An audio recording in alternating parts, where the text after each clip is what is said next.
मित्रों, भगवान श्री हरि ने बताया कौन सी स्त्री के भाग्य में संतान का सुख नहीं होता है। मित्रों, एक समय की बात है, भगवान विष्णु और माता लक्ष्मी क्षीर सागर में शेषनाग की शैया पर विश्राम कर रहे होते हैं।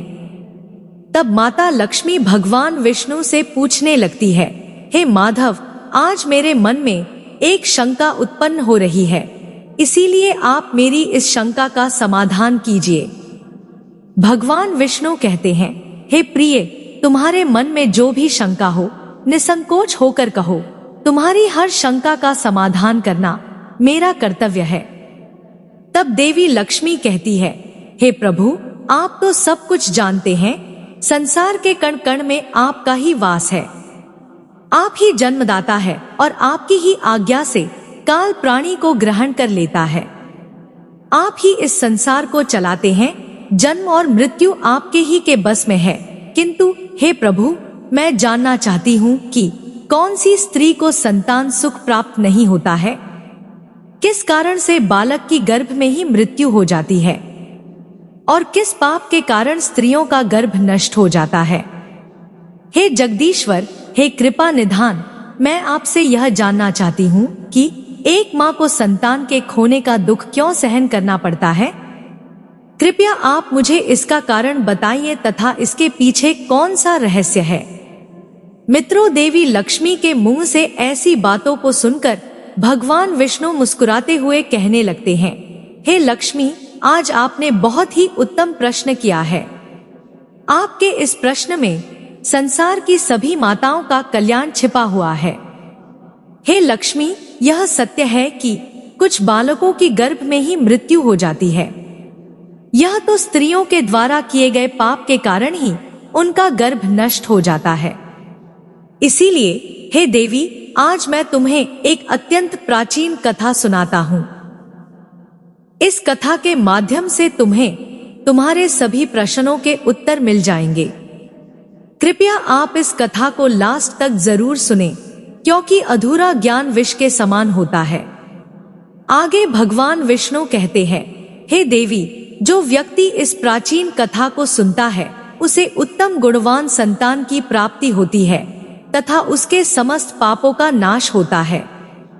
तब देवी लक्ष्मी कहती है, हे प्रभु, मैं इस कथा को ध्यान से पूरा अवश्य सुनूंगी, कृपया आप मुझे वह कथा सुनाइए। तब भगवान विष्णु देवी लक्ष्मी को कथा सुनाते हुए कहते हैं, हे देवी, पूर्व काल की बात है, मध्य देश में एक अत्यंत ही शोभायमान नगरी थी। उस नगरी में सुधर्मा नाम का एक सेठ रहता था, जो बहुत अधिक धनवान था। उसके घर में किसी चीज की कोई कमी नहीं थी। उसके पास ढेर सारे अन्न, वस्त्र, गाड़ी, घोड़ा, बंगला था। हे लक्ष्मी, उस सेठ के पास इन सभी से बढ़कर एक अनमोल रत्न था। हे देवी, वह अनमोल रत्न उसकी बेटी थी, क्योंकि वह बहुत ही सुंदर थी। उसकी रूप के बखान दूर दूर के राज्यों में होता था। सेठ ने अपनी पुत्री का नाम सुकन्या रखा था। हे देवी, उस सेठ ने अपनी पुत्री का विवाह एक दूसरे नगर में रहने वाले वैश्य के पुत्र के साथ कर दिया। अब सुकन्या अपनी पति के साथ रहने के लिए अपने ससुराल में चली गई। जब सुकन्या अपने ससुराल में पहुंचती है तो उसके ससुराल वाले सुकन्या के साथ बहुत प्रेम और सम्मान का आचरण करने लगे। सुकन्या अपने ससुराल में बहुत प्रसन्न थी। सुकन्या की सास का नाम सुनंदा था, जो स्वभाव से अत्यंत क्रूर और दुष्ट स्वभाव की स्त्री थी। सुकन्या अपने शादी के बाद दहेज में बहुत सारा धन लाई थी। इसी कारण से सुनंदा सुकन्या का झूठ मूठ का सम्मान किया करती थी, उससे मीठी मीठी बातें किया करती थी और हमेशा अपने मायके से कुछ ना कुछ लाने को कहा करती थी। सुकन्या अपनी सास की बात मानकर अपने पिता से कहकर वह घोड़े, गाय, बैल, अनाज, वस्त्र आदि चीजें मंगवाया करती थी। सुकन्या के पिता भी सब कुछ खुशी खुशी उसे दे भी दिया करते थे। हे देवी, अब तो दिन ब दिन सुकन्या की सास का लालच बढ़ता ही जा रहा था। वह सुकन्या के मायके का सब कुछ हड़पना चाहती थी। लेकिन भोली भाली सुकन्या इस बात से अनजान थी। वह इतनी भोली थी कि वह अपनी सास की मीठी मीठी बातों से जल्दी ही प्रसन्न हो जाती और उसकी हर बात को मान लिया करती थी। सुकन्या का जो पति था संजय, वह भी स्वभाव से बहुत भोला भाला था और अपनी माँ की हर आज्ञा का पालन किया करता था। चाहे उसकी माँ उसके लिए अच्छा कहे या बुरा, चुपचाप उसका पति अपनी माँ के उन बातों को स्वीकार कर लेता था। उसकी माँ बचपन से ही अपने पुत्र संजय को पूरी तरह से अपने वश में किया हुआ था, इसीलिए संजय कभी अपनी माँ की आज्ञा का उल्लंघन नहीं करता था। सुकन्या को उसके ससुराल में सभी लोगों का बहुत प्रेम मिलने लगता था, जिससे सुकन्या बहुत ही खुश रहने लगी थी। उसके पिता को जब यह समाचार मिला कि सुकन्या अपने ससुराल में बहुत खुश है, तो उसके पिता भी बहुत खुश हो जाते थे। मित्रों, अक्सर हम सुनते आ रहे हैं कि एक पिता का प्राण अपनी बेटी में ही बसता है, इसीलिए तो कन्या को लक्ष्मी का रूप माना जाता है। मित्रों, सुकन्या को खुश देखकर सुकन्या का पिता बहुत प्रसन्न थे और वे अपनी बेटी को प्रसन्न देखने के लिए हर वस्तु का त्याग करने के लिए तैयार थे। मित्रों, इसी तरह से दिन गुजरते रहे। कई माह बीतने के बाद सुकन्या गर्भवती हो गई। जब यह बात उसकी सास को पता चली तो वह बहुत ही खुश हो गई। उसने तुरंत ही सुकन्या के माता पिता को इस बात की सूचना दी और साथ ही वह उससे बड़ी बड़ी वस्तुओं की मांग करना शुरू कर दिया। सुकन्या के पिता इस समाचार को सुनकर बहुत प्रसन्न हुए और वे बहुत सारे वस्त्र, अन्न धान्य, मिठाइयां और आभूषण लेकर सुकन्या के ससुराल में पहुंच गए। वहां पर उनका बड़े प्रेम और आदर के साथ स्वागत किया गया। सुकन्या भी अपने पिता को इतने माह के बाद देखकर बहुत प्रसन्न हुई। फिर कुछ समय रुककर सुकन्या के पिता उसी दिन अपने घर लौट गए। अब सुकन्या का गर्भ दिन प्रतिदिन बढ़ता ही जा रहा था। उसकी बढ़ती गर्भ को देखकर उसके परिवार वाले बहुत खुश हो जाते थे और सुकन्या की सास उसका बहुत अच्छी तरह से ख्याल रखने लगी थी। मित्रों, कहते हैं न, प्रत्येक सुख के बाद दुख जरूर आता है। वही हाल सुकन्या के साथ भी हुआ। उनकी इस खुशियां पर ग्रहण लग गया। बात कुछ ऐसी थी कि कुछ दिनों के बाद ऐसी दुर्घटना घटी जिससे सुकन्या का जीवन दुखों से भर गया। उसके हंसते खेलते जीवन में अचानक से अंधकार छा गया।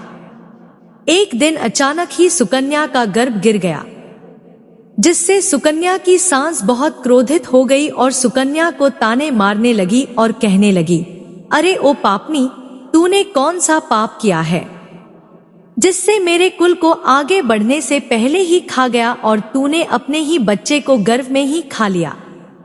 उस बच्चे की क्या गलती थी कि तूने उसे जन्म देने से पहले ही उस बच्चे को मार डाला।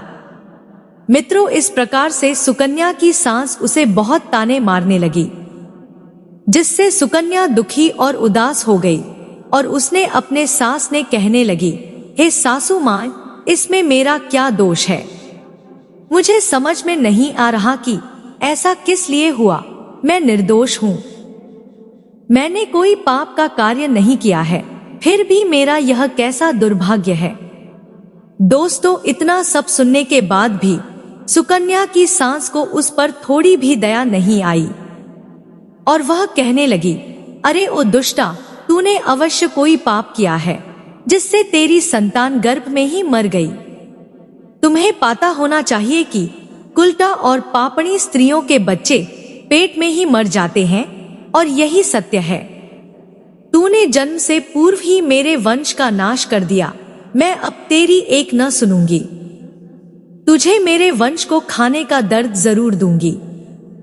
मित्रों, उसके बाद से सुकन्या की सास उसके साथ बहुत बुरा व्यवहार करने लगी। उसे बात बात पर ताने मारने लगी, उसे जब तब भला बुरा कहने लगी। अब उसकी सास उससे ठीक से बात भी नहीं करती थी। दिन भर उसकी सास सुकन्या से घर का सारा काम करवाने लगी। दिन भर काम करने के बाद ही उसे रात में थोड़ा आराम करने को मिलता था।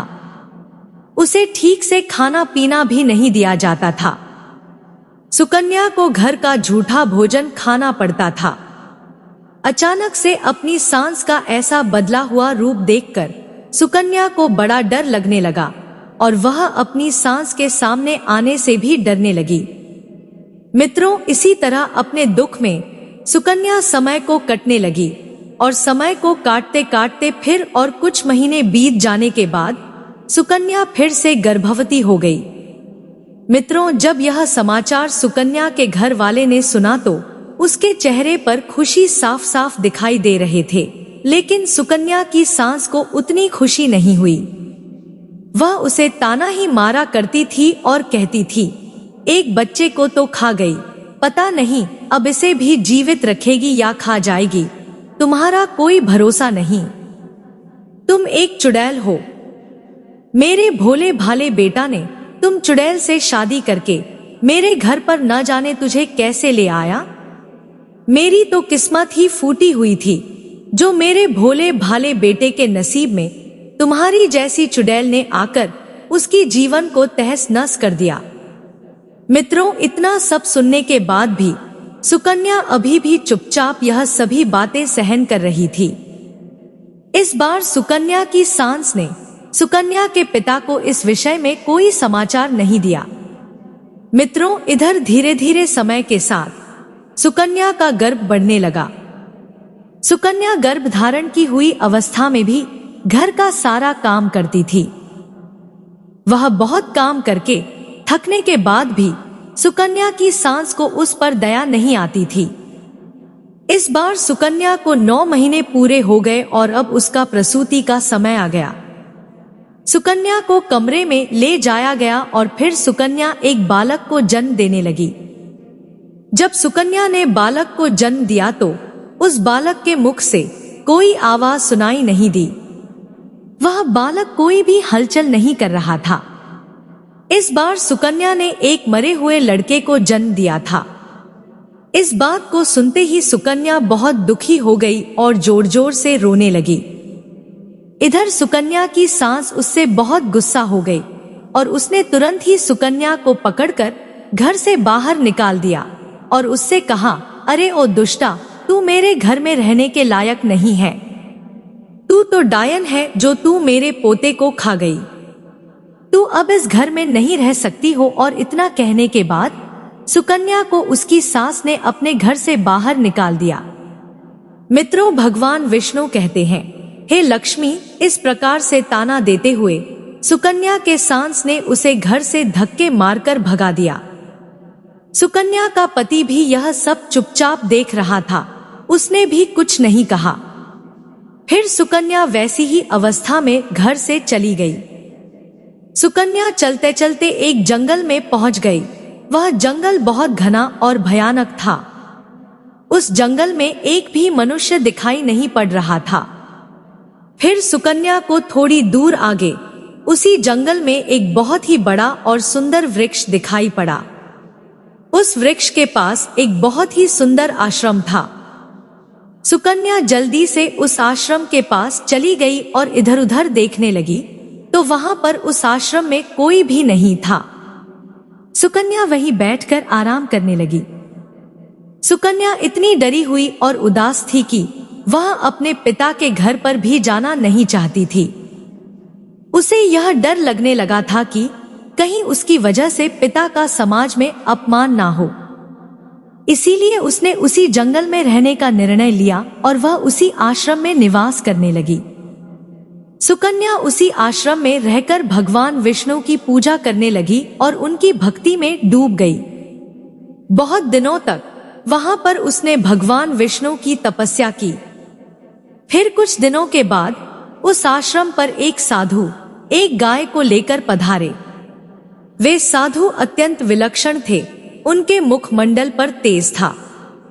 ऐसा प्रतीत हो रहा था कि उन्होंने सैकड़ों वर्षों तक तपस्या की हो। जब सुकन्या उस साधु को देखती है तो बड़ी प्रसन्न होती है और उनका स्वागत करती है। फिर सुकन्या उस साधु से कहती है, हे साधु महाराज, पधारिए, आपका इस कुटिया में बहुत बहुत स्वागत है।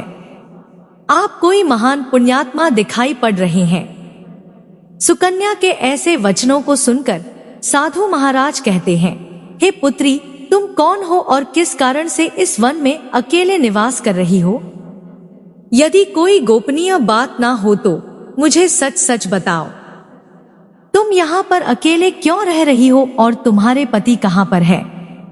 तुम मुझसे सच सच यह भी बताओ कि तुम्हारे दुख का क्या कारण है।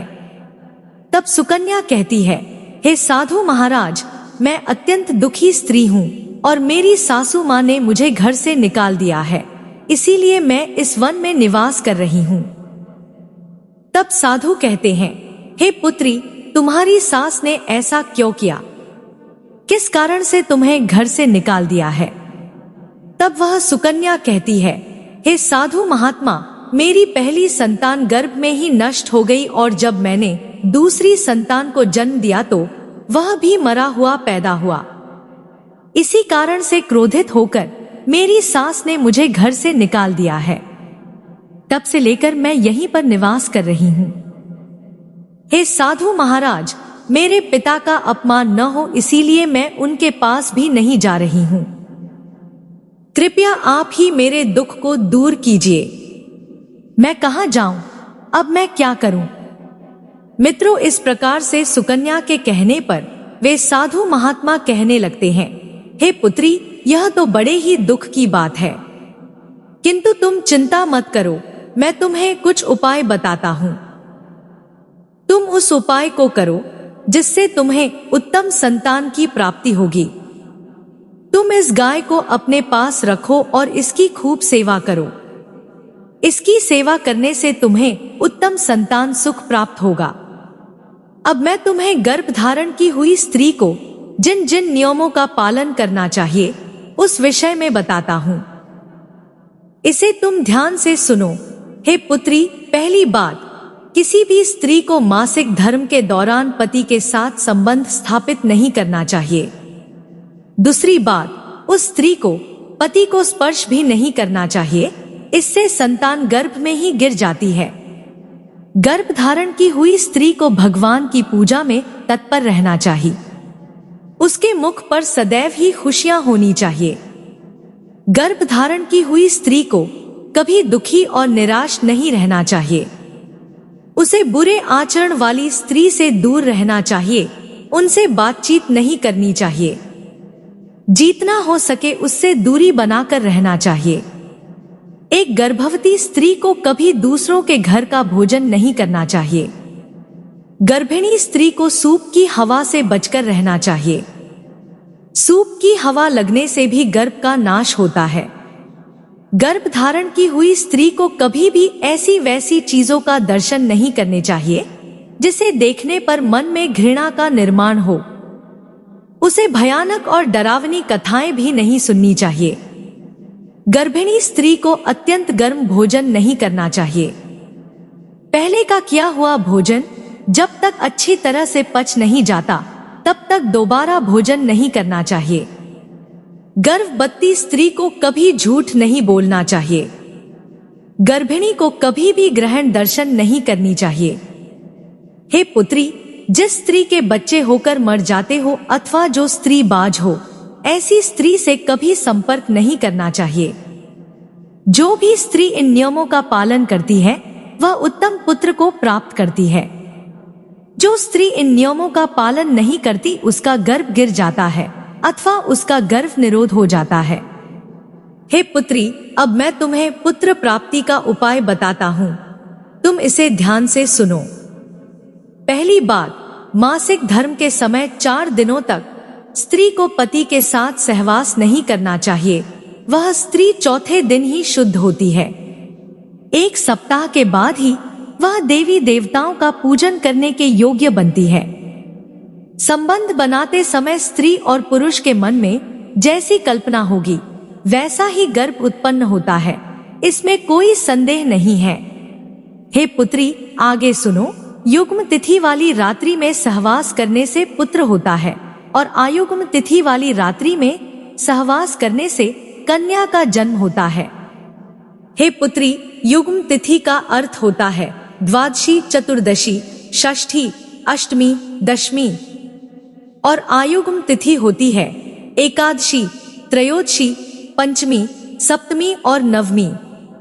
ऋतुकाल में पहले सप्ताह को छोड़कर दूसरे सप्ताह में स्त्रियों को सहवास करना चाहिए। स्त्रियों का रतकाल 16 रात्रि का होता है। यदि स्त्री मासिक धर्म के बाद 14वीं रात्रि में सहवास करती है तो उस गर्भ से गुणवान, भाग्यवान, धनवान तथा धर्मनिष्ठ पुत्र का जन्म होता है। ऋतुकाल के 5वें दिन स्त्रियों को कटु, तीक्ष्ण और गर्म भोजन का परित्याग करके मधुर अर्थात मीठा भोजन करना चाहिए, क्योंकि स्त्रियों की कोख औषधि पात्र होती है और पुरुष का बीज अमृत तुल्य होता है। इसीलिए स्त्रियों को सहवास से पहले तीखा, कड़वा और गर्म भोजन नहीं करना चाहिए। वह साधु कहते हैं, हे देवी, इस प्रकार से मैंने तुम्हें संतान प्राप्ति के लिए महत्वपूर्ण नियम बताए हैं। तुम इन नियमों का पालन करो, तुम्हें उत्तम संतान सुख प्राप्त होगा। फिर सुकन्या कहती है, हे मुनिवर, इस समय पर मेरे पति देव मेरे पास नहीं है, तो मेरा उनसे मिलन कैसे होगा और किस प्रकार से मुझे संतान सुख प्राप्त होगा। तब साधु महात्मा कहते हैं, हे पुत्री, तुम अभी से इस गौ माता की सेवा करो, तुम्हारा पति स्वयं चलकर तुम्हारे पास आ जाएगा। मित्रों, इतना कहकर वे साधु महात्मा उस स्थान से अंतर्ध्यान हो जाते हैं। उन साधु को अचानक से अदृश्य हुआ देखकर सुकन्या आश्चर्यचकित हो जाती है। उसे समझ में आ जाता है कि साक्षात भगवान ही उसे दर्शन देने आए थे। फिर सुकन्या नित्य उस गाय की सेवा करने लगती है। रोज सुबह उठकर वह गाय को चारा डालती है और भगवान विष्णु की आराधना करने लगती है। उधर सुकन्या के पति को सपने में साक्षात भगवान विष्णु आकर उसे दर्शन देते हैं और उसे उसकी पत्नी के पास जाने की आज्ञा देते हैं। सुकन्या का पति दूसरे दिन जागते ही अपनी पत्नी को खोजता हुआ उस वन में चला जाता है। चलते चलते उसे उस जंगल में एक आश्रम दिखाई पड़ता है, तो वह उस आश्रम के पास जाता है तो उसे उसकी पत्नी सुकन्या दिखाई पड़ती है। वह अपनी पत्नी को देखकर बहुत प्रसन्न हो जाता है। फिर वह भी अपनी पत्नी के साथ उसी वन में निवास करने लगता है। कुछ दिनों के बाद सुकन्या का युग्म काल आता है और वह उन साधु महात्मा के द्वारा बताए हुए नियमों का पालन करते हुए अपने पति के साथ सहवास करती है। उसके पति के मिलन से सुकन्या एक बार फिर गर्भ धारण कर लेती है और फिर 9 महीने तक वह गर्भ उसके अंदर बढ़ने लगता है।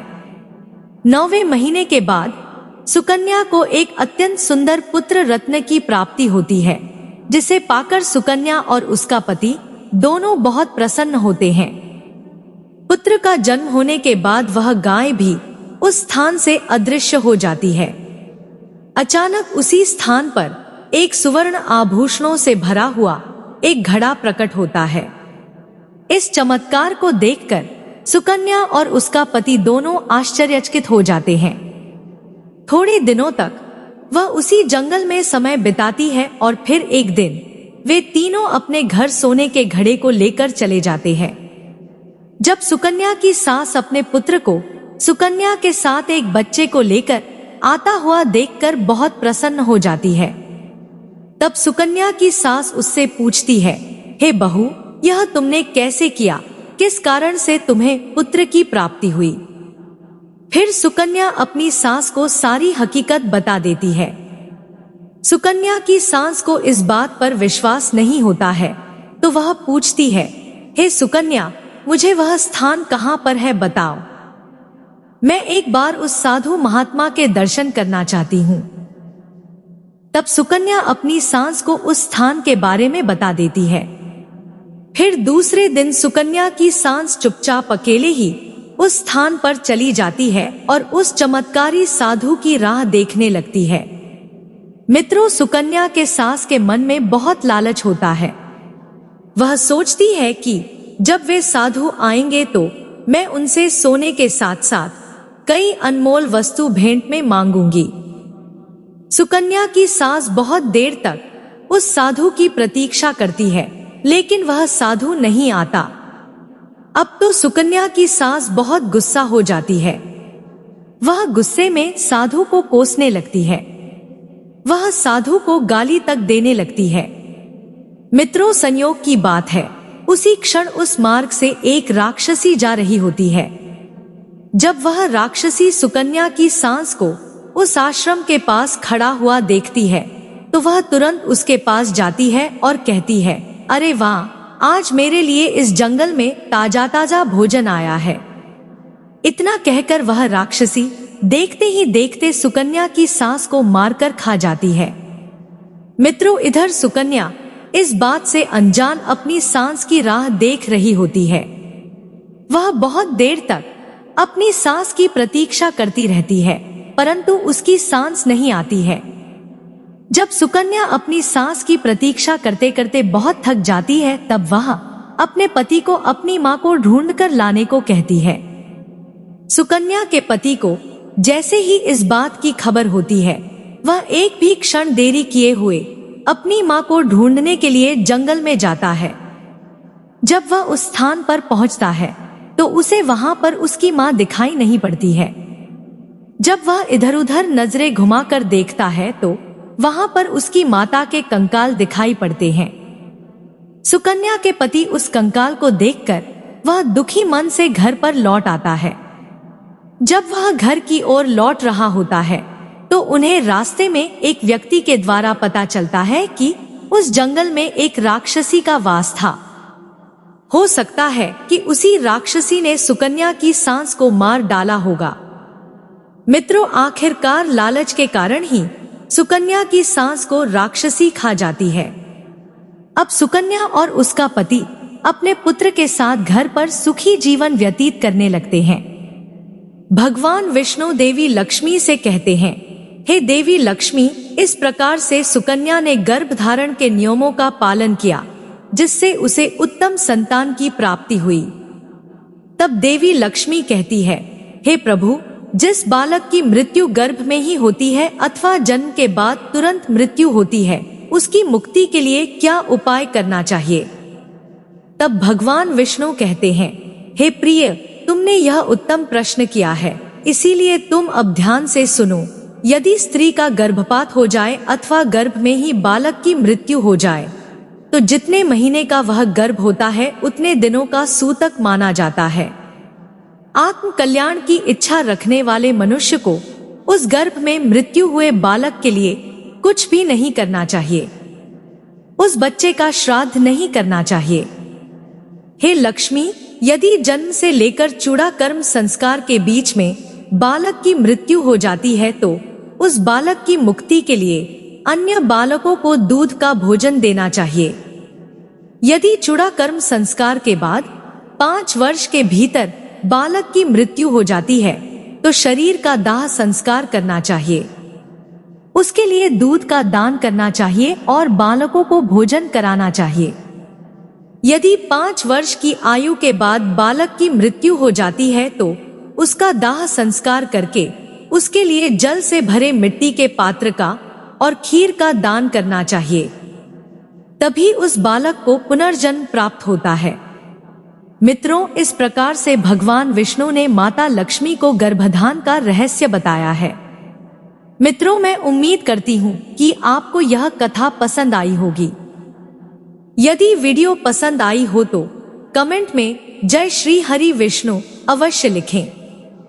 वीडियो में लास्ट तक बने रहने के लिए आपको बहुत बहुत धन्यवाद। आपका दिन शुभ हो। जय श्री राम।